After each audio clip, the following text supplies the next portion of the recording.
her. She's actually crying. What a baby. Stop filming me. The hallway echoed with sharp laughter as Emma stood frozen, her thrifted floral dress billowing slightly as one of the mean girls flicked the fabric with a smirk. Did your grandma's closet throw up on you?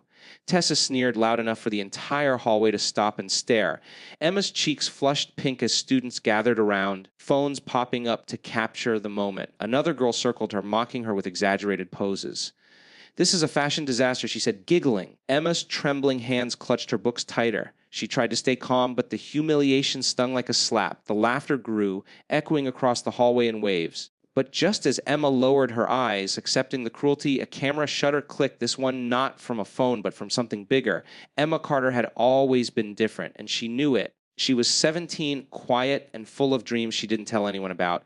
Her mother had taught her to stitch, to mend, to see beauty where others saw scraps. Growing up in a small apartment with little money, thrifting wasn't just a choice. It was survival. But Emma loved it, loved turning forgotten fabrics into something new. Every night she sat at her sewing machine, humming softly as she transformed thrifted pieces into outfits uniquely her own. Some nights she sketched designs until dawn, her dream, to become a fashion designer. But dreams were fragile in a world full of harsh voices. At school, the social scene was loud and unforgiving.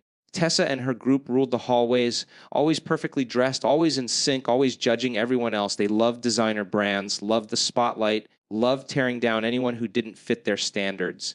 And Emma, with her quiet smile and thrifted creativity, was an easy target. Still, she tried to blend in to ignore the whispers. But that morning, she walked into school wearing a dress she had redesigned herself. She felt proud until the jeers started. Tessa approached with her usual confidence, heels clicking like a countdown to chaos. What is she wearing? One of the girls whispered loudly. It's giving homeless chick. Another laughed.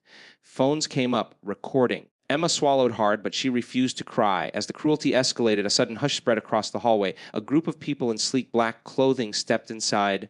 Photographers, stylists, editors, and in the center stood a woman with bright red hair and a camera around her neck. The students stared, confused. Tessa frowned. Who are they? Emma blinked, startled as the woman in red approached her, eyes glowing with interest. You, she said gently, pointing to Emma. Hold still. And before Emma could speak, the photographer snapped a series of photos, circling her with excited energy.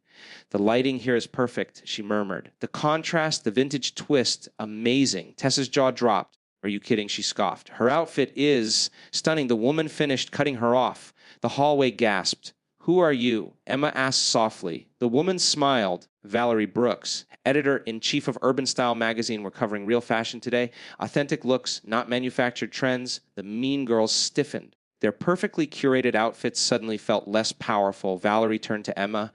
Where did you get this dress? Emma hesitated. I made it. She whispered. Well, I redesigned it. It was thrifted.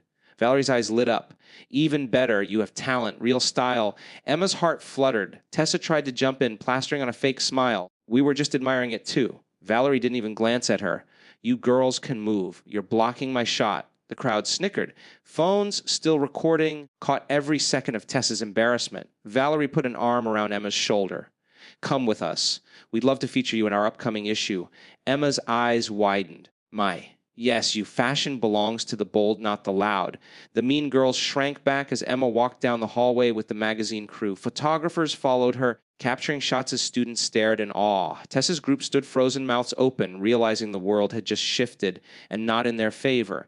That afternoon, Emma sat for her first interview. Lights, cameras, questions.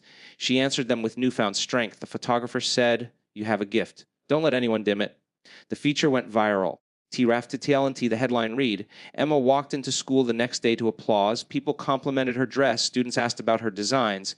Even the teachers smiled with pride. And Tessa, she avoided Emma's gaze, shame flushing her face every time the magazine's post popped up online.